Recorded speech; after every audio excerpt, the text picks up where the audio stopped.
Colossiens chapitre 3, verset 1. C'est avec Christ que vous avez été réveillés de la mort. Cherchez donc les choses d'en haut, là où Christ se trouve assis à la droite d'Élohim. Le but de votre vie est en haut et non plus sur la terre.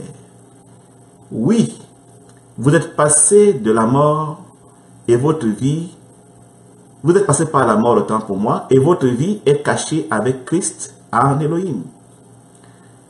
Christ est votre vie. Quand il paraîtra, vous aussi, vous paraîtrez avec lui et vous participerez à sa gloire. Nous allons commencer par méditer ces 4 premiers versets. Je vais m'attarder dessus parce que vraiment c'est fondamental de comprendre de quoi il s'agit ici. Et même peut-être pour comprendre toutes les Écritures, pour comprendre la suite du message. Je vais m'attarder vraiment sur ces 4 versets, quitte à ce que les autres soient parcourus rapidement, parce qu'une fois qu'on a compris ces 4 premiers versets, le reste deviendra plus ou moins évident. Alors, permets-moi, mon frère et ma soeur, de te rappeler ma compréhension de ce que j'ai de la divinité et peut-être aussi de la chute de l'homme. C'est très important pour que nous comprenions en quoi nous avons été réveillés et de quelle mort. Donc, j'ai reçu dans mon esprit, vous savez, le Seigneur, quand il nous enseignait les choses du royaume, sachant que les choses de l'esprit ne peuvent pas s'expliquer avec les mots humains, nous n'avons vos outils pour essayer d'expliquer ces mystères d'en haut que des paraboles, c'est-à-dire des comparaisons. Et il y a quelques 2 paraboles dont je me sers ces derniers temps, parce que je viens de les recevoir, 2 comparaisons que je veux te rappeler ici ce matin. La première concerne la divinité. J'ai reçu dans mon esprit que je peux comparer la divinité à un fruit de cacao. Le fruit de cacao, pour ceux qui le connaissent, est fait d'une cabosse qui contient des fèves, et ces fèves sont tenues entre elles par un liquide sucré. Et voilà, ça fait que ces 3 éléments que je viens d'énumérer vont représenter pour nous la divinité, à savoir que Elohim sera représenté par la cabosse, Christ sera l'ensemble des fèves du cacao. Parmi ces fèves, il y a une seule qui est en santé, une seule qui est sainte, une seule qui est pure, une seule qui est parfaite, c'est Christ Yeshua. Et elle a vocation à purifier, à sanctifier, à émonder, à nettoyer, à laver ses autres frères.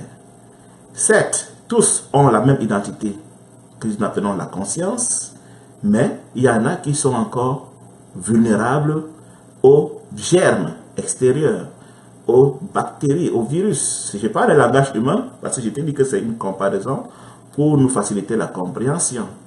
Donc, la fève unique que j'appelle la tête de l'Église, la tête de la fidélité, que j'appelle le chef des enfants d'Élohim, le premier-né de toute la création, Christ, Yeshua.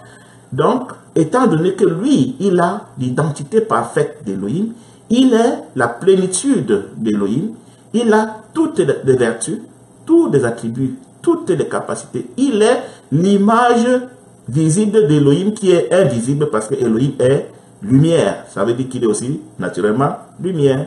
Elohim habite une lumière inaccessible à personne et il a choisi de se rendre visible au travers de la filialité, c'est-à-dire l'ensemble de personnes qui ont choisi de s'identifier à lui. Et parmi ces personnes, il y a une seule qui est déjà parvenue à être sa réplique, à être son image, à être à sa ressemblance. C'est pour ça qu'il dira, au jour du baptême de Christ Yeshua, dans beaucoup d'eau, il dira, celui-ci est le seul qui est déjà ma réplique. Contemplez-le, ressemblez-lui, recevez de son identité, et il va vous amener à être tel que j'avais prévu qu'Adam et Ève devaient être à la création.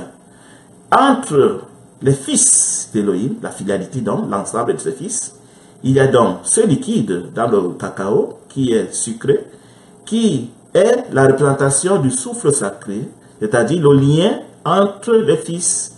C'est par ce liquide que l'information, la communication, le transfert de nature se fait de Christ vers ses frères qui sont encore pollués. Pour peu que nous le contemplions, pour peu que nous l'élevions. Parce qu'il y a dans le monde spirituel un principe que j'aime bien comparer au principe des vases communicants, qui veut que quand je contemple une entité qui est supérieure à moi, ma foi, même si elle n'est pas supérieure à moi, dès que je contemple une entité, ça veut dire que je l'élève, et du coup, c'est comme si j'avais élevé un des deux vases communicants. Et naturellement, le vase qui a été élevé va se déverser dans le vase qui est le moins élevé. C'est pour ça que Christ dira dans les Écritures, quand vous allez m'élever, comme Moïse a élevé le serpent d'airain dans le désert, alors je vais vous attirer vers le haut. Donc il est important que nous discernions déjà l'objet de notre contemplation, l'objet de notre adoration, celui à qui nous voulons ressembler et que nous le considérions comme étant plus grand que nous et que nous le contemplions avec un ardent désir. C'est alors qu'il va nous donner automatiquement son identité. Ça veut dire que si nous ne sommes pas encore la réplique de Christ, si nous ne sommes pas encore des sourcils de Christ, c'est que nous élevons toute autre chose dans notre existence au quotidien, mais pas Christ. Donc, cependant, il se trouve que Adam et Ève, la deuxième image que je vais te proposer, la deuxième parabole, la deuxième comparaison que je vais te proposer, c'est que l'homme, Adam et Ève, dans le jardin d'Éden, étaient des entités que j'aime comparer à des bulles de savon. Les bulles de savon sont fragiles, elles sont translucides, elles laissent passer la lumière à l'intérieur. Donc, non seulement Adam et Ève étaient faits comme des bulles de savon, c'est une comparaison pour dire la conscience, ils étaient donc exposés à la lumière qu'est Christ. Parce que Christ dit, je suis la lumière du monde. Et comme Christ est la réplique d'Élohim, c'est Élohim qui est. Donc, la lumière, la conscience régnait dans tout l'univers, le troisième ciel et l'univers qui était prévu pour être l'univers de la forme, c'est-à-dire ce que nous appelons en langage biblique la terre. Donc, tout était quasiment fait de la conscience que je me permets de comparer ici à une bulle de savon, c'est-à-dire que Adam et Ève étaient des bulles de savon, leur corps était fait de bulles de savon, la nature était faite de bulles de savon, ma foi, les animaux étaient faits de bulles de savon, ce qui fait que ils n'avaient pas la conscience de la forme. Ils n'avaient pas la conscience des choses parce que les choses étaient à leurs yeux des bulles de savon. C'est une comparaison, je vous rappelle. Figurez-vous que quand un homme est sorti de son corps physique, il ne parvient plus à toucher la forme. Il ne parvient plus à se faire voir par ceux qui sont encore dans leur corps physique, à quelques exceptions près. Il traverse les murs, il peut apparaître et disparaître parce que la forme pour lui n'existe pas. Elle est devenue pour lui des bulles de savon. C'est ce que Adam et Ève étaient avant la chute. En quoi a consisté la chute? Nous connaissons l'histoire dans Genèse chapitre 3, au verset 1 à 5, quand Satan va s'approcher d'Ève et pour lui dire, écoute, j'ai un secret à te révéler. Si tu t'identifies à ton mental, tu verras que tu seras comme un Dieu. Tu sauras choisir ce qui est bien ou ce qui est mal. Tu ne dépendras plus de la lumière. Tu ne dépendras plus d'Élohim. Tu ne dépendras plus de Christ. Et tu verras que tu pourras en faire à ta tête. Or, Adam avait été bien averti par Élohim. Il lui avait dit, le jour où tu vas t'identifier à toi-même, et que tu vas prétendre pouvoir juger comme moi, j'ai le droit de juger, c'est-à-dire distinguer ce qui est bien de ce qui est mal, tu mourras. La mort ici n'était pas la mort au corps physique qui n'existait pas encore. La mort ici, c'est la séparation d'avec la vie qu'est Élohim. Donc voilà que Adam et Ève ont écouté le conseil de Satan. Ils se sont effectivement identifiés à eux-mêmes et ils se sont donc rendus compte. En fait, d'abord, au fait de s'identifier à eux-mêmes a fait que les bulles de savon dont ils avaient la conscience avant, donc la conscience, se sont transformées en matériaux solides. Un peu comme si une vapeur se condensait pour devenir de la glace solide. Voilà comment, instantanément, pour Adam et Ève, la forme s'est manifestée. C'est alors qu'ils se rendent compte que dans leur forme physique, qui donc est manifestée, du fait de leur identification à eux-mêmes, à leur mental, ils ont un corps qui est nu. Et ils se rendent compte qu'ils doivent avoir honte, ils doivent se cacher, parce qu'ils ont découvert qu'ils ont un corps qui est nu. Ce corps était là avant, mais ils n'en avaient pas conscience, parce que ce corps n'avait aucune valeur par rapport à la lumière qui était si éblouissante. Le corps, non seulement devient donc solide, mais la butte de savon qui les habillait devient une sorte de bunker, c'est-à-dire une sorte de maison forteresse, une sorte de maison faite de béton armé. C'est pour ça que Christ, dans les Écritures, très souvent, compare l'homme à une maison.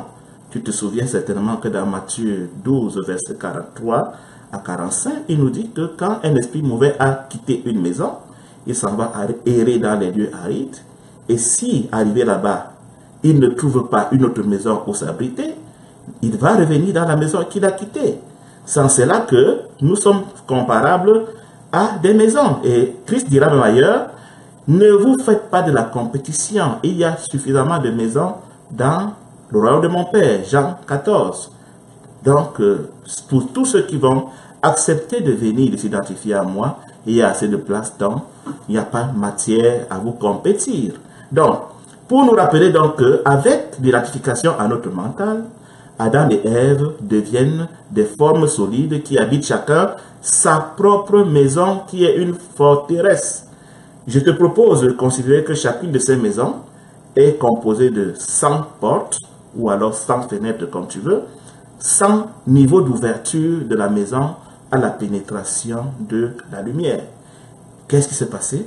Une fois donc chacun de ces barricadés dans sa forteresse, Satan a donc insufflé l'ego dans chacune des maisons, et voilà comment nous sommes retrouvés dans les ténèbres, conduits par l'ego. C'est pour cela que tous les êtres humains sont conduits aujourd'hui par l'ego. Étant donné que nous sommes séparés de l'intelligence, de la vie, de la lumière, nous sommes dans les ténèbres, il nous faut bien développer des moyens de subsistance. Non seulement nous entrons dans une peur panique des ténèbres dans lesquelles nous sommes tombés, c'est pour ça que tous les êtres humains ont peur. Le petit bébé, dans le berceau, il entend un bruit bizarre, il sursaute déjà parce qu'il est déjà entré dans les ténèbres. C'est pour ça que la Bible dit que la terre tout entière est dans les ténèbres. Étant dans ces ténèbres, nous allons être reformatés par Satan, qui va réviser notre langage, notre intelligence, notre compréhension des mots. En fait, d'intelligence, nous devenons des êtres cérébraux, des êtres mentaux, qui fonctionnent par leur mental. J'ai failli dire intelligence. Ils sont dépouillés de l'intelligence qui est l'apanage exclusif du souffle sacré. Donc, chacun dans sa maison va essayer dans les ténèbres de se reconstituer un petit univers mental que j'appelle des avatars et sur lequel il va s'évertuer à être Dieu, parce que Satan nous avait dit dans Genèse 3 au verset 5, si vous vous identifiez à votre mental, vous serez comme des dieux. Donc une fois retrouvé dans ma maison enténébrée, dans mon mental, je vais me faire un modèle de tout ce qui existe. Je vais donc me faire des avatars dans ma tête. Ainsi, Désiré, tu seras dans ma tête un avatar. Marie-Louise, tu seras un avatar dans ma tête. Hortense, tu seras un avatar. Léa, tu seras un avatar. Ma maison sera un avatar. Ma voiture, mes vêtements, mon propre corps physique sera un avatar, c'est-à-dire l'image que je me fais de la chose. Et étant donné que je suis donc un Dieu, je dois gouverner tous mes avatars. Je dois m'assurer que tout ce que je me suis fabriqué dans mon mental m'est soumis. Parce qu'on n'attaque pas l'autorité d'un Dieu. D'où l'indulgence pour moi de me protéger, d'être alerte, vigilant, pour détruire tout concurrent à ma divinité. Toute personne qui veut me faire de l'ombre, toute personne qui veut me faire disparaître, toute personne qui veut m'enlever mes acquis, va me sentir. C'est ça qui a fait de nous donc des êtres monstrueux, méchants, terribles que nous sommes, parce que nous sommes tous conduits par l'ego. Nous voulons tous être des dieux, sans se l'avouer.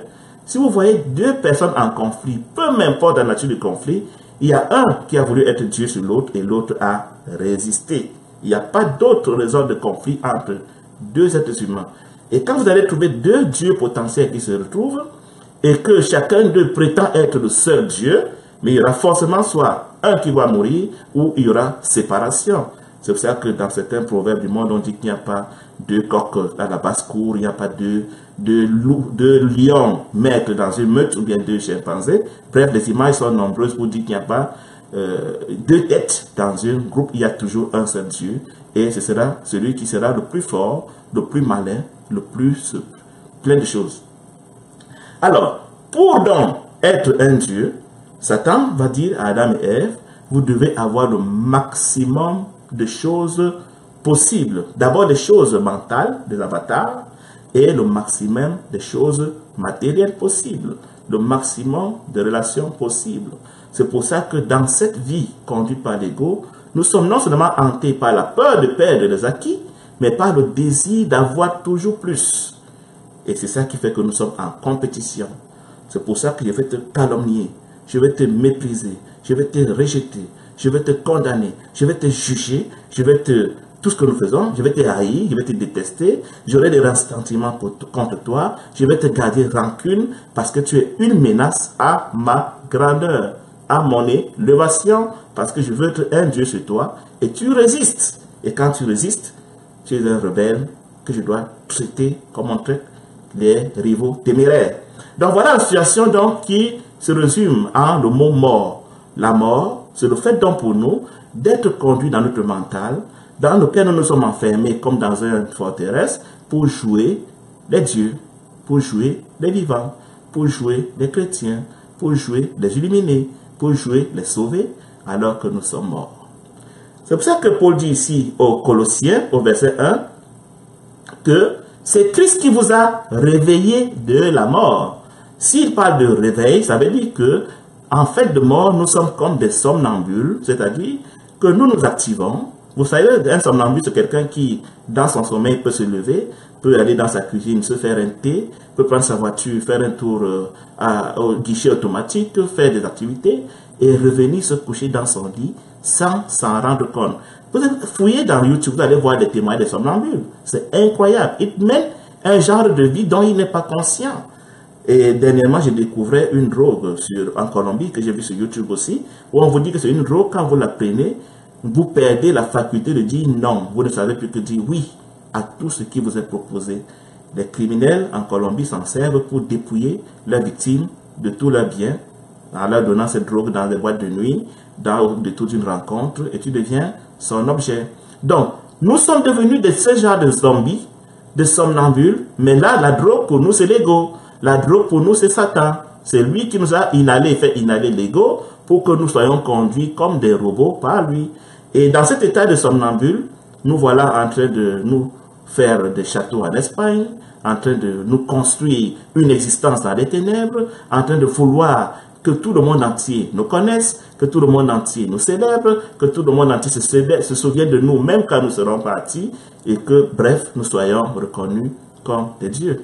Un peu une anecdote pour rire, hein. Il y a ma mère qui me dit, fils, j'espère que à mes obsèques, il y aura un cortège, une procession qui va parcourir la ville. Vous voyez jusqu'où nous voulons être des dieux, au point où, même une fois morts, nous espérons encore que nous serons adorés au travers des funérailles, au travers des processions publiques, au travers des lamentations publiques. C'est pour ça que certaines personnes pensent que la vie éternelle des enténébrés, bien sûr, c'est le fait d'avoir laissé son nom dans la mémoire collective, en faisant des découvertes scientifiques, en faisant des grandes œuvres, en faisant des grandes déclarations, en faisant même le mal aux autres, les bombes, en tuant les autres, pour peu que mon nom reste. Vous allez entendre des jeunes vous dire, je suis allé assassiner les députés parce que je voulais qu'on parle de moi, je voulais être un dieu. Ça va jusque là, mais ce n'est pas une exception. Ce que nous sommes en train d'entendre à Libye aujourd'hui, où les Libyens sont en train de tuer et d'asservir les Noirs, c'est tout simplement ce désir d'être Dieu. À défaut d'être Dieu sur mon voisin qui est rebelle et sur lequel je n'ai aucune emprise, je vois un gibier gratuit qui vient se livrer à moi, mais c'est l'occasion pour moi de jouir de ce que je suis un Dieu. Et ce que les Libyens font n'est pas réservé aux Libyens. Tout être humain est capable d'en arriver là s'il avait les moyens La vérité, c'est qu'au quotidien, nous le faisons avec notre prochain. Les Écritures disent que celui qui déteste son frère est un meurtrier. Ça veut dire qu'au quotidien, par notre haine, par notre jalousie, par notre rancune, par nos coups bas, par nos paroles méchantes, nous sommes déjà en train de faire exactement ce que les Libyens font, parce que la pensée et la parole sont des outils de création dans le monde invisible. Donc, dès l'instant où j'ai pensé, dès l'instant où j'ai dit la chose, elle fait accomplie, même si je ne suis pas passé à l'acte. Et comme tu connais ce qui traverse ton esprit, et je connais ce qui traverse mon esprit, tu peux t'avouer avec moi combien nous sommes des criminels, parfois, qui feignent autre chose, mais la réalité est là. On ne peut pas tromper le Seigneur. Si tu veux, comme exemple, le Seigneur donne l'exemple de l'impudicité sexuelle, où il dit, celui qui convoite une femme dans son cœur a déjà commis l'adultère avec lui. Mais ça ne se limite pas à la convoitise d'une femme. Ça se limite, ça veut dire, la pensée vaut acte à ses yeux. La parole vaut acte à ses yeux. Nous souvenons aussi du cas, par exemple, d'Abraham, à qui le Seigneur demande de sacrifier Isaac. Abraham n'ira pas jusqu'au bout de son acte parce que le Seigneur va l'arrêter. Mais le Seigneur lui dira, parce que tu m'as sacrifié ton fils, même si tu n'es pas allé au bout, parce que j'étais en empêché, j'ai vu l'intention et l'intention vaut pour moi acte. Donc voilà un peu le tableau qui fait de nous des morts et de quel Christ est venu nous sortir. Le salut pour nous va consister donc à ouvrir les portes de notre forteresse, à permettre que la lumière entre à nouveau dans notre maison, afin que nous ne fonctionnions plus seulement à partir des connaissances humaines qui nous ont été données par Satan, des schèmes de pensée que nous avons reçus de l'école, de la religion, des parents, des traditions, des lectures, d'Internet, des livres, des vidéos, et que sais-je encore. Christ veut nous en délivrer pour nous ramener à l'intelligence pure qu'on ne trouve qu'en lui et que nous avons perdu quand nous sommes séparés de la lumière. C'est pour ça que Christ dit dans Apocalypse chapitre 3, verset 20, « Je me tiens à la porte de ta maison et je frappe.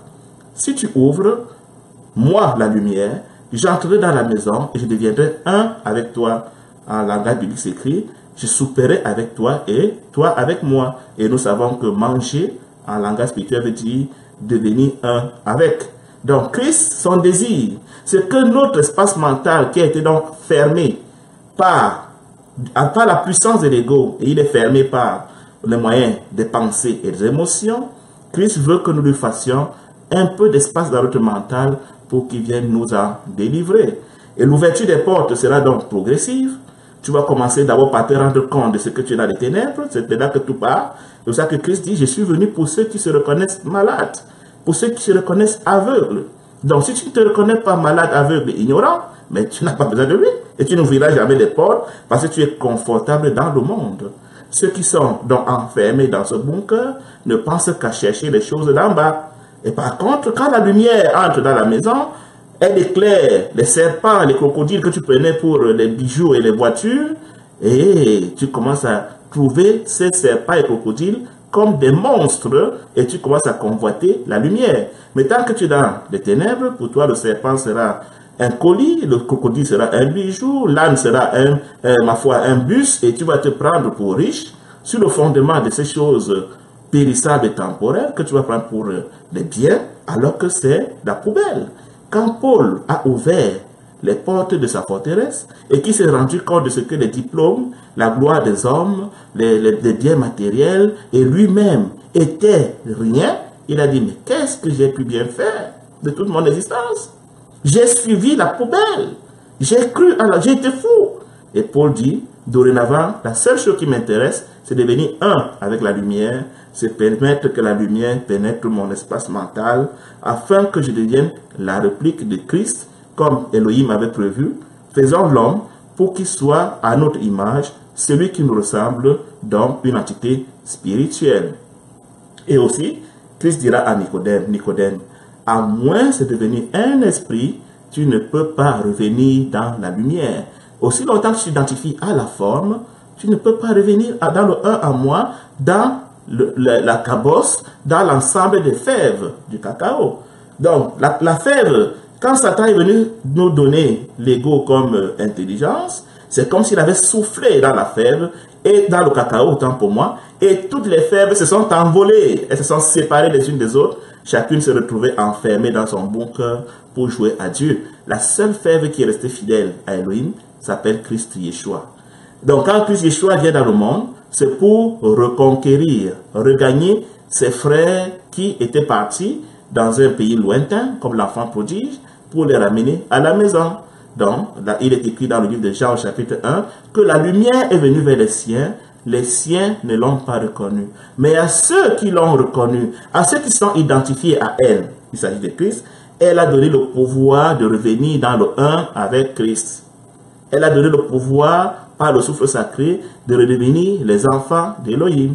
Voilà donc le ministère que Christ nous a rendu. Et nous disons que nous sommes sauvés quand nous avons quitté la conscience de la dualité qui est le fort des ténèbres pour revenir à la conscience du un. Un avec Elohim, un en Christ, un en nous-mêmes et un avec tout l'univers. Donc, aussi longtemps que tu n'es pas moi, je ne suis pas toi. Aussi longtemps que je suis un corps physique et non pas un esprit. Aussi longtemps que je crois que le monde est séparé, je suis encore habité de la conscience de la séparation, la conscience de la division, la conscience de la mort. Parce que pour être éveillé, il faut forcément revenir dans la conscience du un. Tu conviens certainement avec moi que c'est des choses que peut-être toi tu as déjà entendu parler, mais très peu de personnes en ont la conscience. Satan, dans les forteresses, dans nos forteresses, nous a dit, tu es sauvé quand tu récites une formule, une incantation. Et puis, tu récites la formule, Seigneur Jésus, gna gna gna gna gna, Romains 10, 8 à 10. C'est sur la base des versets bibliques. Nous savons que Satan aussi cite les Écritures. Parce qu'il sait ce qui est écrit dans les Écritures. Ce n'est pas pour autant qu'il te ramène dans le 1. C'est pour ça que nous avons récité ces formules, mais nous sommes demeurés des êtres séparés les uns des autres, des êtres en compétition les uns avec les autres, des êtres haineux, jaloux, méchants, et tout ce que tu sais de toi-même dans ton cœur. Et je te dis que si c'est dans ton cœur, pour le Seigneur, c'est déjà fait. Voilà. Donc, Christ, c'est avec Christ que vous avez été réveillés de la mort. Tu comprends ici que quand tu t'identifies à Christ, tout ce que Christ a fait passe à ton crédit. Donc, Christ est mort alors que lui, il n'a pas commis de faute. Ça veut dire que comme tu avais commis une faute, toi aussi tu es mort avec lui parce que la mort, c'était le fait de se séparer d'Élohim pour être retrouvé dans ta forteresse. Si tu veux quitter ta forteresse à nouveau pour rentrer en Christ, tu dois mourir à la forteresse pour te reconnecter à la lumière. Ça fait sens. Donc, c'est l'âme qui a péché, c'est l'âme qui s'est isolée dans sa forteresse, qui doit mourir à la forteresse pour rentrer dans la vie. Donc, étant donné que nous avons peur de la mort, Christ, lui, s'est proposé et dit, je m'associe à toi, moi je meurs, et si tu es partenaire en moi, Elohim va considérer que c'est toi aussi qui es mort. Donc, c'est pour ça que Paul nous dit ici au verset 1, c'est avec Christ, par identification à Christ, que vous avez été considérés comme réveillés de la mort à votre forteresse. Cherchez donc, dorénavant, les choses qui sont de la lumière. Le réveil a consisté en quoi? En ce que nous avons permis à Christ d'ouvrir une porte de notre forteresse du sang. Quand nous ouvrons une porte de la forteresse, la lumière entre et nous sommes éblouis et nous entrons dans une extase de joie et de paix, mais il y a encore 99 portes qui ne sont pas encore ouvertes. Et il va donc nous arriver à longueur de journée, parfois de nous égarer derrière une porte qui est encore fermée et d'avoir peur. Et chaque fois que nous revenons à la porte qui est ouverte, la peur est partie. Chaque fois que nous sommes devant la porte qui est ouverte, nous sommes amour, nous sommes paix, nous sommes joie. Et quand nous allons nous égarer dans une des 99 portes qui n'est pas encore ouverte, nous nous retrouvons en train de convoiter à nouveau les choses d'en bas. Nous nous retrouvons en train de faire encore les choses qui nous étaient inspirées par l'ego. Nous nous retrouvons à être encore les démons qu'on croyait avoir cessé d'être. Donc, c'est pour ça que les aînés dans la marche, dans l'adhérence, ont pour vocation d'aider les cadets à comprendre ce mystère pour que les cadets sachent se reconnaître en eux-mêmes. Qui suis-je? Suis-je une conscience, c'est-à-dire tenue devant une de mes portes ouvertes, ou alors je suis un subconscient, c'est-à-dire je me suis réfugié dans mon mental, derrière une porte fermée, dans les ténèbres à nouveau.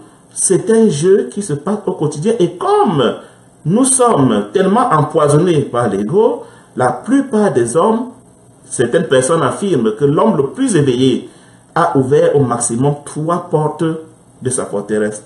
Sur 97% de notre temps et notre existence, nous sommes encore en train de voguer dans les ténèbres. Mais Christ nous considère comme juste une fois que nous avons ouvert au moins une porte. Et si nous persévérons donc jusqu'à la fin, à travailler à l'ouverture des autres portes, c'est-à-dire nous demeurons dans sa présence pour que les autres portes s'ouvrent, c'est alors qu'au jour de son avènement, nous serons sauvés. Mais si nous nous limitons à laisser la seule porte qu'il a ouverte au départ, et puis les autres portes, on s'en fout, nous nous baladons dans le monde, dans les ténèbres, on oublie de la porte qui était ouverte, de ce que la Bible appelle les vierges folles. La vierge sage, c'est celle qui va travailler à ce que de plus en plus de portes soient ouvertes dans son bon cœur, dans sa forteresse, dans son petit monde mental. Et la vierge folle sera celle qui se contente de la seule porte qui a été ouverte et l'oublie même pour aller se voquer aux occupations qui concernent les portes qui ne sont pas encore ouvertes.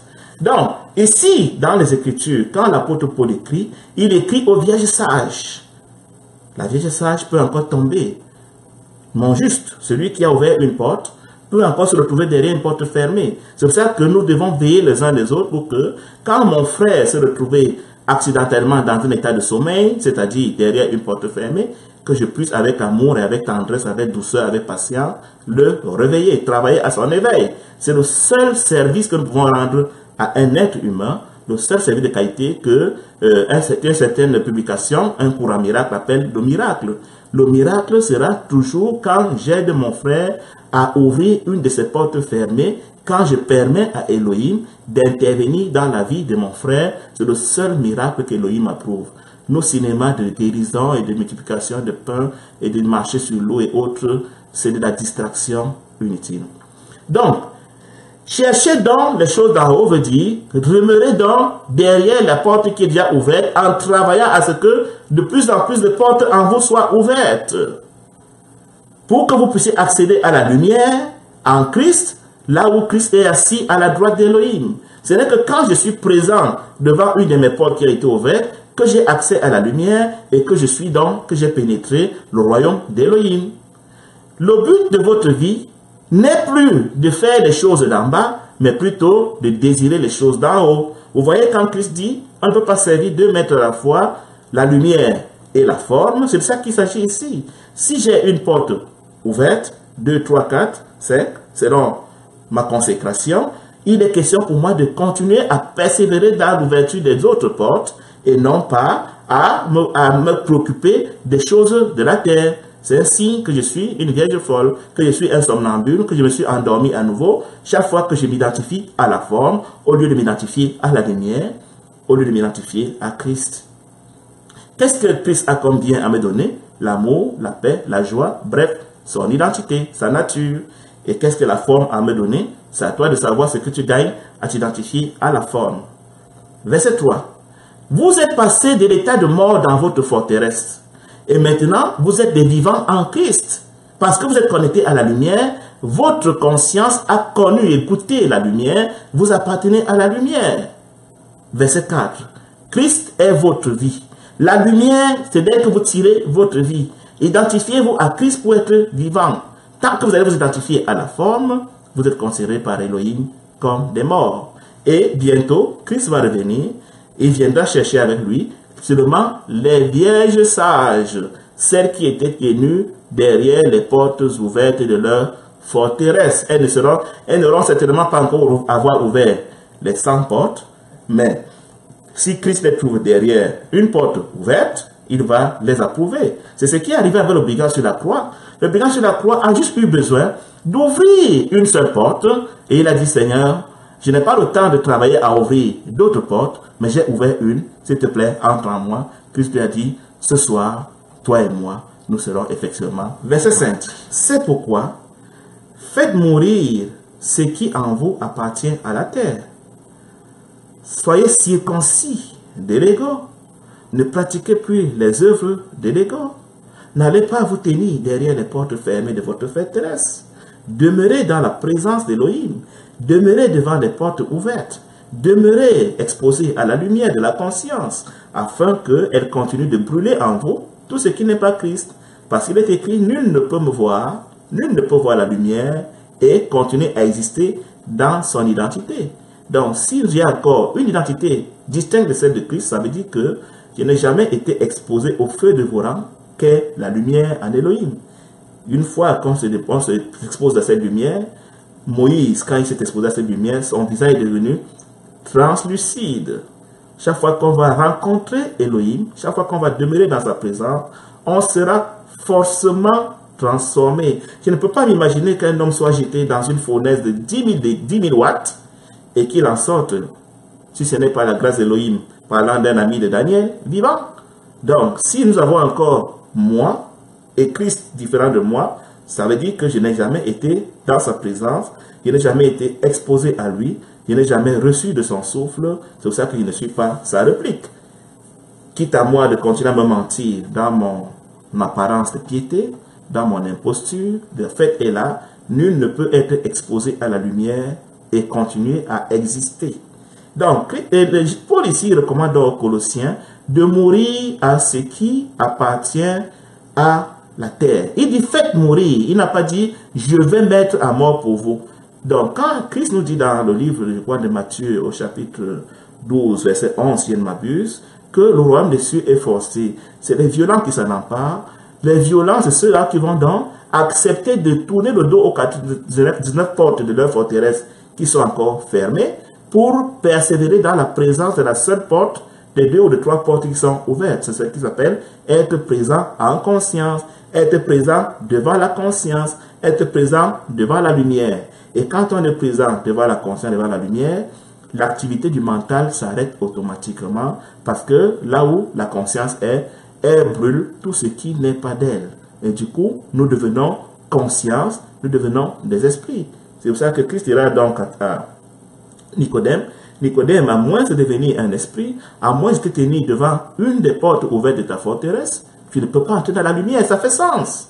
On ne peut pas espérer entrer dans la lumière quand on est caché derrière les portes fermées, quand on est caché dans sa forteresse, quand on n'est pas présent devant une des portes qui sont ouvertes et par lesquelles la lumière pénètre dans notre univers mental. Convoitez les choses d'en haut et non pas les choses impures du monde, les choses honteuses du monde, les choses mauvaises du monde. Une chose est mauvaise, honteuse, impure, quand elle est inspirée par l'ego. Et la chose est juste quand elle est inspirée par le souffle sacré, quand elle est inspirée par la lumière, parce que dès que la porte est ouverte, alors c'est le souffle sacré qui entre dans notre maison et commence à essayer de dissiper les ténèbres, nous donne la force d'ouvrir d'autres portes si nous consentons à collaborer. C'est à cela que consiste notre part dans notre salut, la violence que devons-nous faire. Christ ouvre la première porte. Les autres portes, c'est notre travail. Cherchez à avoir tout pour soi. Désirer toute la poubelle qui est cachée derrière les portes fermées, c'est une façon d'être idolâtre.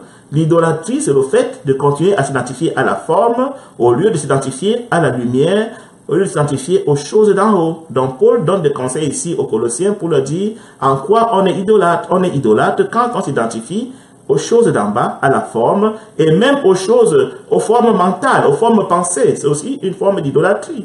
Donc si je suis conduit par mon mental, si je crois à toutes les pensées que Satan m'inspire dans mon mental, si je me prends pour ce que mon mental me dit, je suis dans l'idolâtrie, au minimum de moi-même, parce que je crois à ma personnalité, au pire des cas, l'idolâtrie de tout ce que je me suis fait comme forme dans mon mental.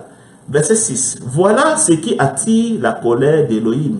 Ce qui attire la colère d'Elohim, c'est le fait pour moi de m'identifier à la forme mentale ou matérielle, au lieu de m'identifier à Christ. Obéir à Elohim veut dire s'identifier à Christ.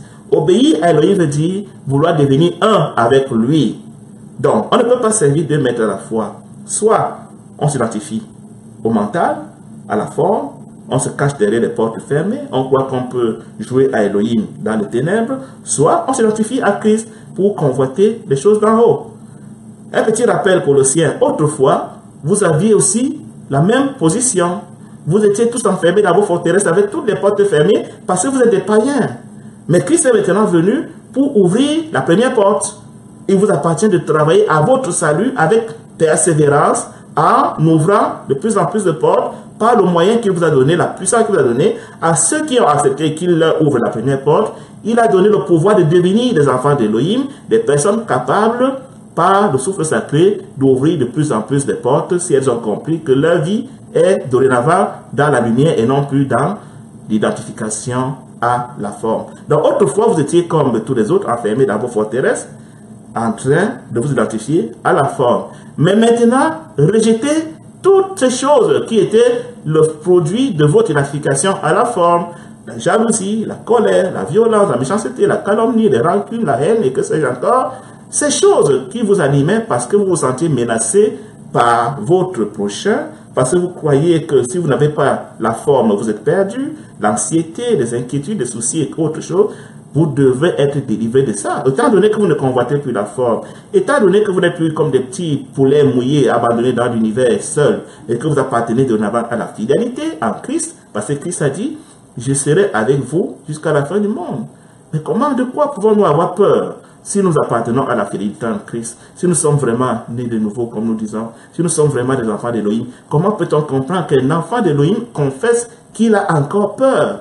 Oui, nous avons peur chaque fois que nous rentrons nous cacher derrière une des portes fermées de notre forteresse. Donc c'est nous-mêmes qui pouvons nous faire peur.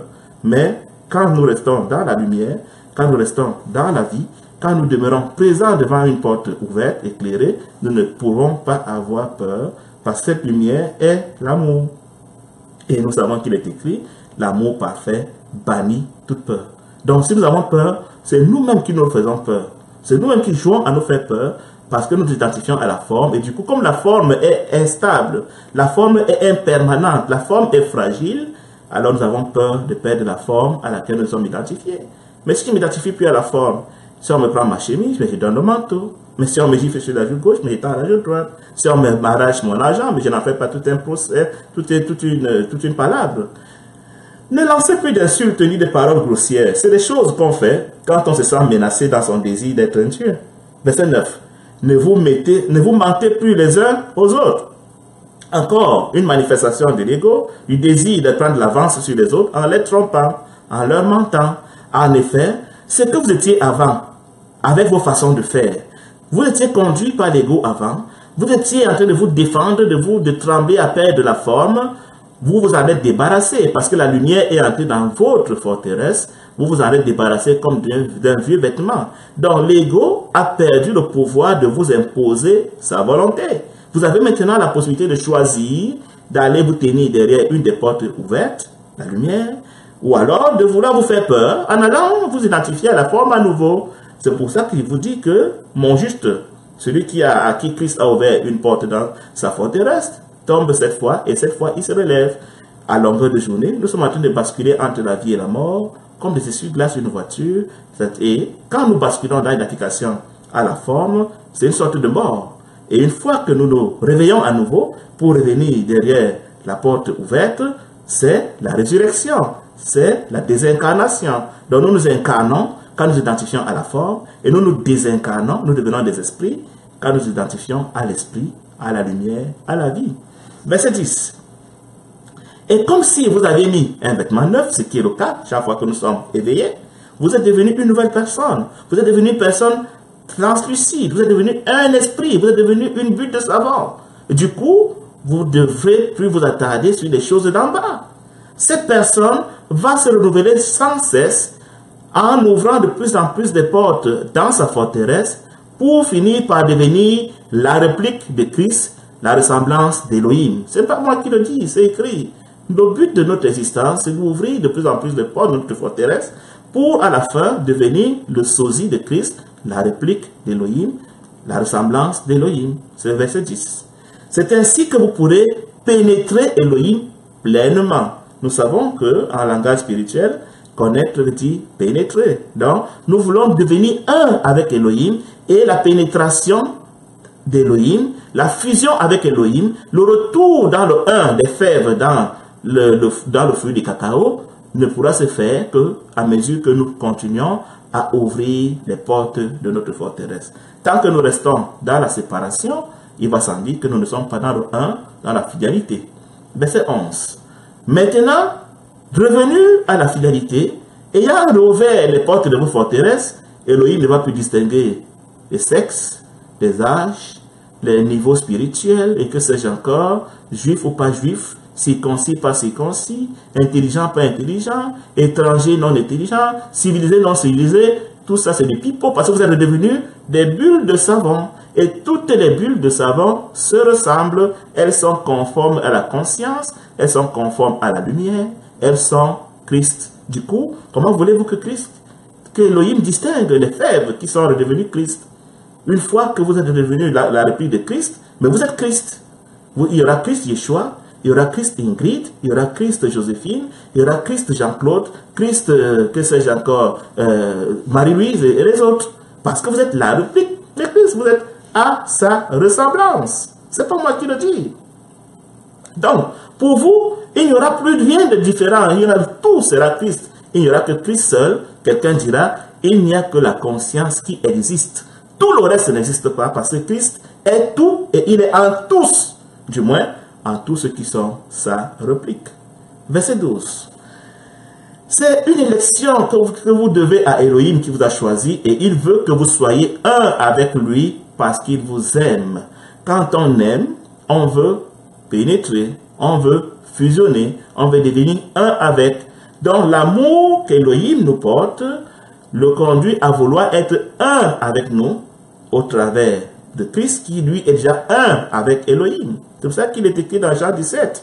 Quand vous serez un avec moi, comme je suis un avec le Père, c'est alors que vous serez un avec le Père et que vous aurez accompli son dessein parfait pour tout être humain, redevenir un avec lui. Donc, faites-vous un cœur plein de tendresse et de compassion et de pitié. Le cœur de Christ est un cœur de tendresse, ce n'est pas un cœur de violence, c'est un cœur de lâcher prise, c'est un cœur qui ne veut pas se défendre lui-même parce qu'il appartient à une puissante fidélité qui va le défendre en cas de besoin. Donc, il est question que nous devenions comme des petits enfants, simples, doux, patients, pardonnants, aimables, et que sais-je encore. Ce que Paul appellerait au livre de Galates, le fruit du souffle sacré. Ce que le souffle sacré produit en nous. Nous devenons tout simplement rien. On apprend à ne plus se défendre. On apprend à ne plus résister à ce qui doit absolument être parce qu'on aura compris que tout ce qui nous arrive concourt pour notre bien, pour notre retour dans le un en Christ.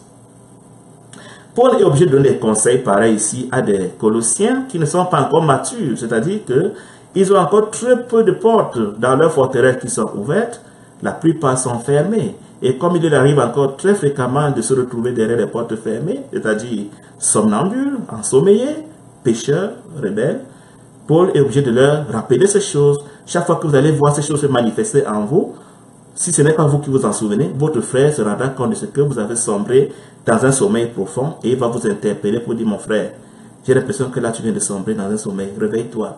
Réveille-toi, nous devons être éveillés, on ne sait pas quand il reviendra. Il a dit qu'il vient par ce qu'il va trouver éveillé. Donc tant que tu es ensommeillé, tu cours le risque d'être laissé s'il venait pendant que tu es endormi. C'est ça que les Écritures disent que nous devons nous sanctifier les uns les autres. Nous devons veiller les uns sur les autres quand nous voyons que un s'est endormi et qui nous permet de le réveiller, on le réveille mais avec douceur. Parce que vous savez, quand vous réveillez quelqu'un brutalement alors qu'il est en train de savourer son rêve, il peut faire de vous son ennemi, il peut vous détester, être en colère. Donc, il faut de la doigté pour réveiller quelqu'un qui est endormi, surtout que lui ne sait pas qu'il est endormi, il croit qu'il est effectivement vivant, pour éveiller. Vous comprenez la colère, la haine, la violence que vous opposent ceux qui sont endormis quand vous leur parlez de l'éveil de conscience. Ils vous disent, mais ça c'est la franc-maçonnerie, ça c'est le bouddhisme, c'est la Rose-Croix, de quoi tu parles? Nous, on sait que Dieu nous a laissé l'église catholique, protestante, pentecôtiste. J'ai récité Romains 10 et je suis sauvé. Donc, de quoi tu parles? Vous voyez? Et c'est ça que vous rentrez souvent attristé. Et si vous n'avez pas compris ce que vous serez frustré à tort. La personne n'est pas encore prête à se réveiller. Ne lui faites pas violence. On risque de l'éloigner encore plus de l'éveil. Il faut y aller avec douceur, avec doigté. Quand on veut éveiller son frère, sa soeur, qu'on s'est endormi parce que nous-mêmes, on a ouvert au moins 2-3 portes après celle que Christ a ouverte, la première. Verset 13. Supportez-vous les uns les autres. Si ton frère a sombré, ce n'est pas l'occasion de l'exposer à la télévision. Ce n'est pas l'occasion de te réjouir de sa chute. Au contraire, tu dois courir pour le soutenir, pour dire, mon frère, relève-toi. Je vais donner un langage très simple. On est des adhérents potentiels et puis on se rend compte qu'un des adhérents, ma foi, nous fait la cour, ce qui n'est pas attendu des adhérents, surtout peut-être parce qu'il est marié, mais on ne va pas lui répondre comme si c'était le plus grand scandale qui peut arriver, parce que nous aussi nous pouvons tomber. On va lui parler avec douceur, mon frère, ce que tu es en train de dire là, c'est un signe que tu viens de t'endormir, réveille-toi. Et ah oui, c'est vrai, excuse-moi. Et puis la personne, vous avez aidé quelqu'un à être sauvé. Mais l'alternative, ce sera de prendre l'histoire, aller la mettre sur la place publique, aller jouer les meilleurs parce que l'autre est méchant. Voyez-vous, quand la Bible nous dit que Joseph était un homme de bien, parce que, selon le monde, Marie avait commis un adultère. Faire un enfant sans être marié, c'était bizarre. Joseph aurait pu prendre cette histoire pour commencer à jouer les meilleurs que Marie, parce que Marie est une mauvaise femme. Mais la Bible nous dit que Joseph a résolu en secret, dans son cœur, de se séparer d'elle sans vouloir l'humilier. C'est en cela que Joseph était un homme de bien. Il ne voulait pas tirer son élévation et sa gloire de la honte qu'il va faire subir à Marie. Donc, c'est en cela que ça consiste au fait de se supporter les uns les autres, de se pardonner. Si quelqu'un nous a fait une offense, si quelqu'un nous a fait mal, nous devons lui pardonner parce que personne ne fait volontairement mal aux autres si ce n'est dans les moments de sommeil. Et le moment de sommeil, c'est le moment où nous fonctionnons par la drogue qui s'appelle l'ego, qui nous amène à nous oublier, à oublier qui nous sommes pour nous identifier à nouveau à la forme. Et quand nous identifions à la forme, nous la convoitons et nous sommes prêts à payer tout prix pour l'avoir, au prix même parfois de notre vie. La vie étant la vie éternelle en langage religieux. Le Seigneur vous a pardonné. Vous connaissez vous-même tous les crimes que vous avez commis dans votre mental. Vous n'avez pas d'autre choix. Si vous êtes devenu sa réplique, vous devez absolument vous aussi pardonner aux autres. Et surtout, aimez-vous les uns les autres. L'amour est le lien qui unit parfaitement les fèves dans le cacao. L'amour est le lien qui unit parfaitement les enfants d'Élohim. C'est quoi aimer? C'est souhaiter que mon frère ne demeure pas longtemps dans le sommeil. Non seulement moi-même, je ne fais rien pour l'aider à s'endormir, mais quand il s'est endormi, avec douceur, avec tendresse, avec patience, j'essaie de le réveiller. C'est le seul amour qu'Élohim approuve. Vous savez que l'amour dans la forteresse consistait à donner la nourriture, à donner le sourire, à donner l'argent, à donner, ma foi, le sexe, à donner les biens de la forme, les biens d'en bas. Dans l'éveil, l'amour consiste à donner les choses d'en haut, c'est-à-dire la joie et la paix. Et pour le donner, un seul secret, l'aider à se réveiller à nouveau quand c'est endormi. Verset 15. C'est alors que la paix de Christ va diriger vos cœurs à mesure que vous demeurez en état d'éveil, que vous demeurez dans la présence de la lumière. Elohim vous a appelé à jouir de cette paix. C'est le meilleur cadeau qu'il veut vous offrir pendant que vous êtes encore dans l'univers de la forme, la paix et la joie, pour former avec lui, en Christ, un seul corps. Il vous veut un avec lui.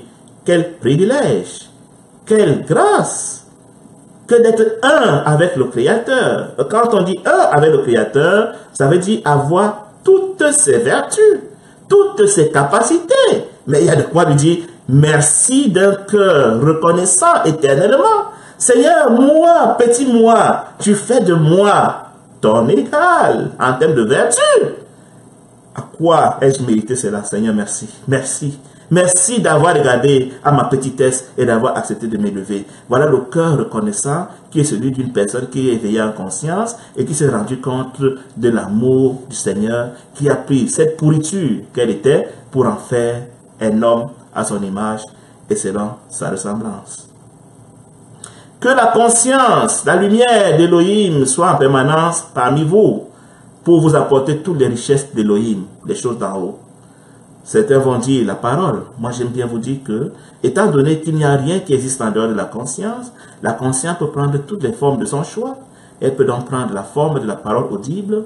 Et les traductions de la Bible que nous avons reçues ont limité la conscience, la nature de Christ, la nature d'Élohim, à une seule forme qui est la parole. La parole n'est qu'un support de la conscience. Donc, dans la mort, nous sommes préoccupés par les supports et non pas par ce que le support devait transporter. Je vous avais donné une fois une comparaison par rapport à ces supports, prenant le cas des câbles qui vont conduire, ma foi, le courant électrique, vont conduire la vidéo, vont conduire le son, vont conduire, c'est pas moi, quel autre signal un câble peut conduire. Donc, vous voyez que le câble ne sera qu'un support, mais l'information qui est transférée, qui est transmise par le câble, sera l'information utile. La parole ici n'est qu'un support qui porte la conscience. Donc, c'est plutôt la conscience qui doit habiter parmi vous afin que vous apporte tous les bienfaits, toute la richesse d'Élohim, les choses d'en haut, à savoir la joie et la paix. Donnez-vous mutuellement des enseignements. Je l'ai dit, réveillez-vous mutuellement, conseillez-vous, encouragez-vous, soutenez-vous avec toute la sagesse possible. Aussi longtemps que toi tu es éveillé et que tu te rends compte que ton frère somnole, tu as obligation de l'aider à se réveiller à nouveau. Mais comme je t'ai dit, avec doigté, parce que si tu y vas avec violence, tu vas en faire un ennemi à toi, parce qu'il était en train de savourer son sommeil. Et ce n'est pas toujours agréable de recevoir la gifle de quelqu'un qu'on a réveillé brutalement. Remerciez donc Elohim de tout cœur en chantant des psaumes, des hymnes, des cantiques qui viennent du souffle sacré. Donc, dans la communauté des adhérents, la communauté des consacrés, des personnes qui ont fait le retour à la lumière, quand elles se retrouvent, c'est pour célébrer Elohim, pour chanter des cantiques, pour s'encourager, pour se donner des enseignements, pour se réjouir, pour dire merci de la faveur qu'Elohim leur a fait de les rappeler à lui. C'est le conseil que Paul donne ici. Tout ce que vous faites, tout ce que vous dites, tout ce à quoi vous pensez, doit être fait pour la gloire d'Elohim, doit être fait en vue de ce que la conscience continue à pénétrer l'univers de la forme, en vue de ce que de plus en plus de gens ouvrent les portes de leur forteresse, en vue de ce que le règne d'Elohim vienne dans l'univers de la forme. Le monde, c'est l'ensemble de personnes qui sont encore fermées dans des forteresses sans ouverture. Et Elohim, ce qu'il désire, c'est que toutes les forteresses soient ouvertes, toutes les portes soient ouvertes, afin que sa volonté soit faite sur la terre comme au ciel, et ainsi son règne sera venu. Donc, toute action que je pose, tout acte que je pose, qui ne participe pas à l'éveil de conscience d'une personne, est une action inutile. Elle est vaine, elle n'a aucune portée éternelle.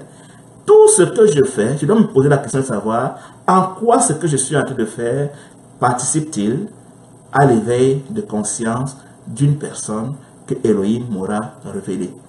Voilà le but de notre existence quand une fois Christ nous a appelés à lui. Voilà en quoi consiste l'amour. Nous devons avoir le fardeau pour le salut de l'humanité parce que Christ aime tous les hommes. Alors nous aussi, nous devons aimer. Continuons au verset 18. Femmes, obéissez à votre mari comme vous devez le faire dans le Seigneur. Ici, Paul est en train de parler aux personnes donc qui sont éveillées en conscience et non pas aux animaux enfermés dans leur forteresse qui vont jouer à mimer les versets bibliques alors qu'elles ne sont pas éveillées. La Bible ne concerne pas les personnes qui sont endormies, ce n'est pour les éveiller. Les conseils bibliques parlent exclusivement aux personnes qui ont ouvert, qui ont permis à Christ d'ouvrir la première porte de leur forteresse pour qu'elles soient des personnes justes et qui sont en train de travailler à l'ouverture d'autres portes. Et les conseils bibliques vont être des conseils destinés à nous dire comment nous pouvons ouvrir de plus en plus de portes dans notre forteresse. Donc, femme, tu es bien conseillé d'obéir à ton mari si tu veux que le souffle sacré continue à t'aider à ouvrir d'autres portes de ta forteresse. C'est les conseils. Mari, aimez votre femme, ne soyez pas dur avec elle. Je n'ai pas envie de trop m'attarder là-dessus. La plupart de nous, on comprend ce que ça veut dire, l'esprit étant éveillé. Enfants, obéissez à vos parents en toutes choses. Voilà ce qui plaît au Seigneur de votre part. Parce que même les enfants ont leur propre forteresse. Vous allez vous rendre compte que votre enfant de 2 ans, vous voulez lui donner un conseil, il te dit, papa, je sais, ma forteresse a assez de connaissances pour m'enseigner. Je n'ai pas besoin de ton apport à toi. Je suis un Dieu dans ma forteresse. Ce que ça veut dire, quand quelqu'un vous dit, je sais, la personne est en train de dire, je ne t'ai pas permis de venir jouer à Dieu dans ma forteresse. Je ne t'ai pas permis de venir m'enseigner. Voyez-vous? C'est pour ça qu'il n'est pas facile de donner des conseils, d'enseigner, d'édifier quelqu'un qui ne vous a pas été donné. C'est pour ça que Christ dira dans Jean 17, Père, ce que tu m'as donné, ce que tu as préparé pour qu'ils acceptent mes enseignements, j'ai fait mon œuvre en eux, je leur ai donné ta conscience, je les ai éveillés en conscience. Maintenant, il ne reste plus qu'à toi de parfaire le travail par le don du souffle sacré que tu avais promis. Donc, les enfants peuvent choisir de recevoir les conseils, les enseignements de leurs parents si leur forteresse n'est pas très solidement fermée. Mais quand la forteresse de l'enfant est fortement fermée, ce que nous appelons souvent les enfants rebelles, les enfants désobéissants, les enfants qui veulent en faire qu'à leur tête, parce que leur niveau d'ego, leur niveau de pénétration de l'ego est très élevé. Donc, Paul conseille aux enfants ici que, en obéissant à leurs parents, ils vont participer à ce que de plus en plus de portes dans leur forteresse soient ouvertes. Et ainsi, le Seigneur va continuer à les entretenir, à s'approcher d'eux, à les pénétrer en vue de leur salut au jour de son avènement. Verset 21. Parents, en retour, n'agacez pas vos enfants, sinon ils vont se décourager. Décourager à quoi? À continuer à travailler à l'ouverture de leur porte. Donc, l'amour pour moi va consister à aider celui qui me le permet à travailler avec lui à l'ouverture des portes de sa forteresse, à le soutenir dans la violence qui doit se faire pour se tenir dans la lumière, et à ne rien faire pour celui qui ne me le permet pas, celui qui joue les intelligents, celui qui joue les sauvés, à ne rien faire pour rendre son éveil compliqué, pour ne pas différer son éveil, à ne rien faire qui puisse en rajouter à ses forteresses. Donc nous devons aimer notre prochain, c'est-à-dire désirer son salut, même au prix de notre perte, de perte de nos avantages, de la perte de notre fierté, de la perte de notre renommée, de la perte, je ne sais pas moi de quoi. Nous sommes appelés à être la lumière du monde, le sel de la terre. Nous sommes appelés à être les instruments par lesquels les forteresses fermées vont avoir la lumière. Quand je suis porteur de la lumière et que je viens te rendre visite dans ta maison, naturellement, la lumière qui émane à moi pourra t'éclairer, pourra participer à ton éveil si telle est la volonté du Seigneur. C'est pour ça qu'il a dit, allez dans les nations et faites de toutes les nations des disciples. Allez et participez à l'éveil de conscience de ceux qui sont endormis. 22. Serviteurs, obéissez à vos patrons sur la terre.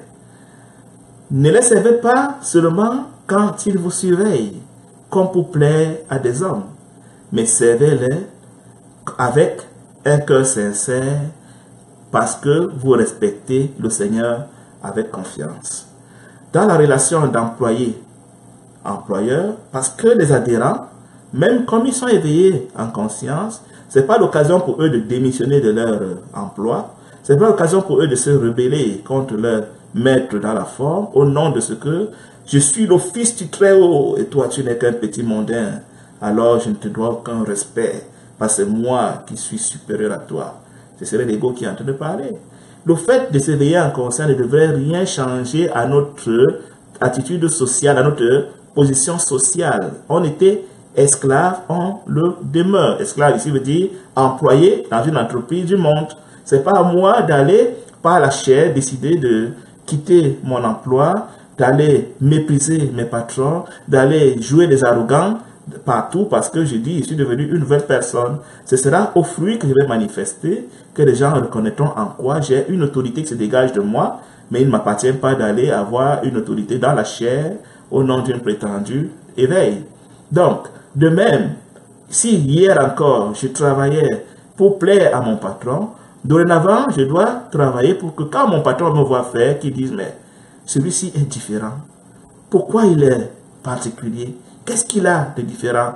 Alors, il va reconnaître, si c'est la volonté du Seigneur, la lumière qui s'émane de moi. Il va reconnaître l'esprit que j'apporte dans son entreprise et il comprendra que certainement il y a quelque chose en moi qu'il n'a pas et peut-être le convoitera-t-il.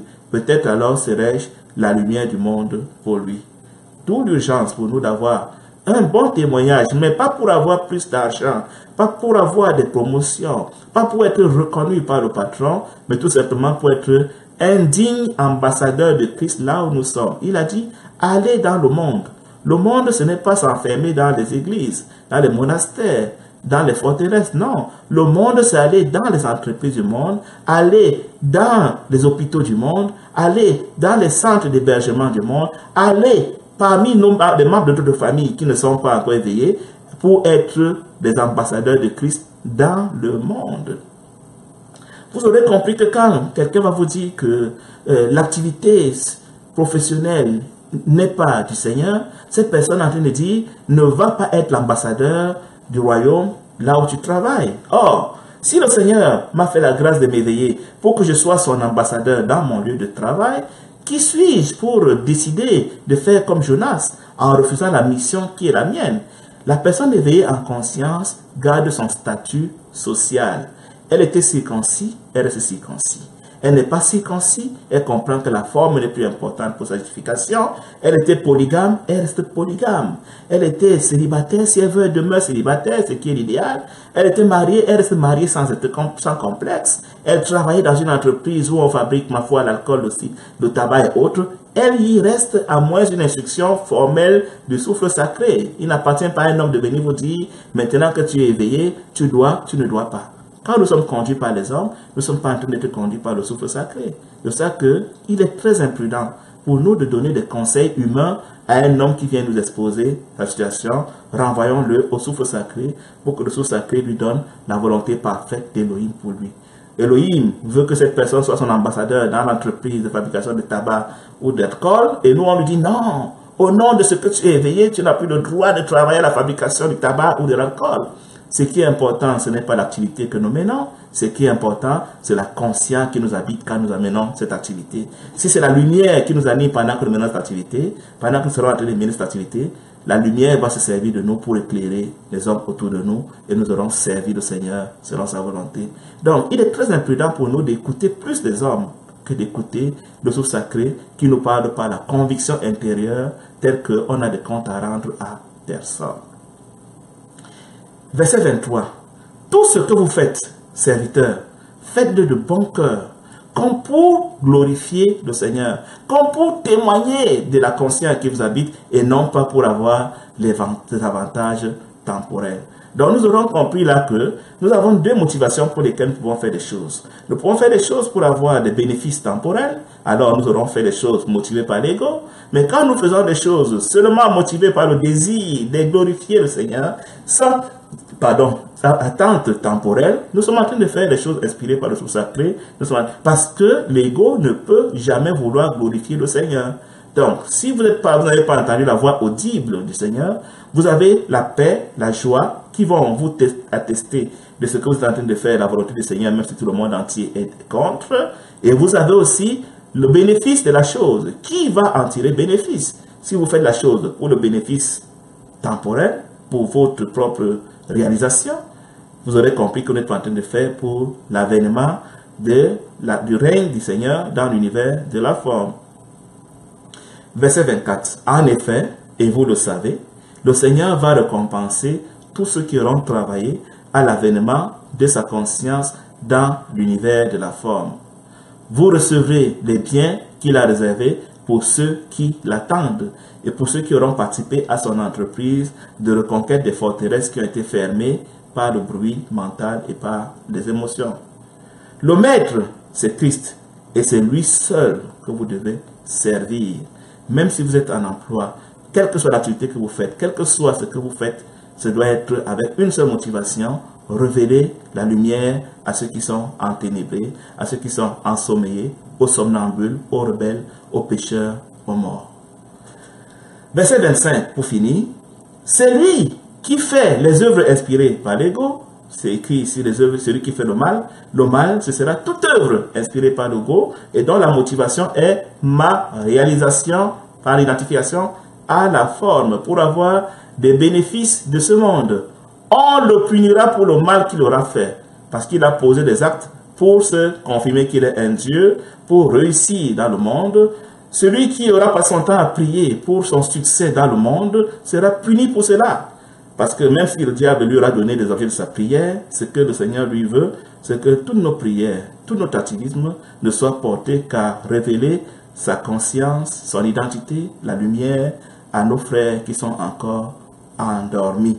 Et en matière de sanction, il n'y aura pas de combine, il n'y aura pas de toi tu es juif, toi tu n'es pas juif, toi tu es homme, toi tu es femme, toi tu es intelligent, toi tu étais idiot, tu étais adulte, tu étais enfant, et il n'y aura pas de combine. Chacun rendra compte de ce qu'il a fait, du souffle de vie qu'il a reçu d'Élohim pendant qu'il était dans l'univers de la forme. Fin de Colossiens 3.